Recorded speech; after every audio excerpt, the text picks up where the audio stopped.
me allow Sajan Puvaya to respond to that. He's an advocate. Sajan, I just want to make one observation and I'll hand it over to you. Maybe you can help our viewers understand this better now.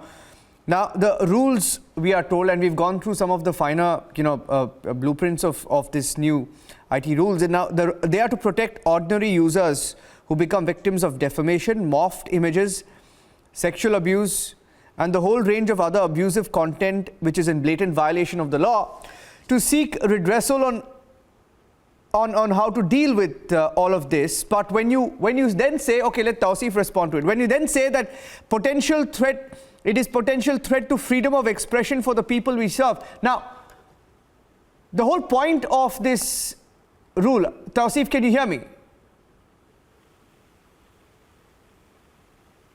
Okay, I lost the line with both Sajan and Tauseef. Tauseef, can you hear me?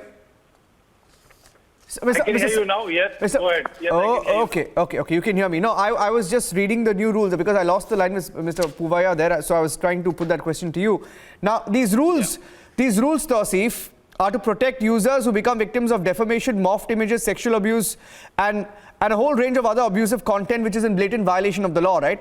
Now, when this is the intent, how can you then spin it and say that the rules are potential threat to freedom of expression for the people that you serve?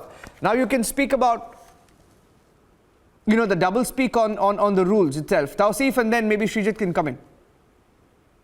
See, first of all, we need to understand on what basis these rules have been made. These rules come out of the Information Technology Act 2000, which was passed in the year 2000. Now, any rule which is framed, and you and I both understand, and perhaps your viewers also understand, that rules are framed not by the Parliament, acts are framed by the Parliament. So, Information Technology Act 2000 was passed by the Parliament, which was framed by the Parliament, but the rules have been framed by the legislature. It's called the delegation of the power. Now, this rule has to be within the aegis of the primary law, which is the Information Technology Act. The question right now, the point of dispute, the point of contention, the whole fight right now today is about one provision of the rule, wherein the question is, when should the government, whether the originator can be identified and at what point of time? When a legal notice is served from that point onward, or from the period beyond the legal notice is served. So this is a legal and technical question which the court will consider after going through both sides of the story, after examining and analyzing the repercussion of the use or misuse of this rule, and whether this rule is ambiguous or unambiguous. But what we are seeing right now is there's a whole war going on in TV.